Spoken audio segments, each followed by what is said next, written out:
जी बावल नगर तो साढ़े भाई हैं मुहम्मद अरफान बहोचा साहब। मुहम्मद अरफान साहब इस डोड़े की फरमाइश करें जी।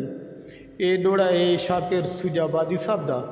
तो अरफान भाई थोड़ी नज़र डोड़ा है मुलादा फरमाइशो।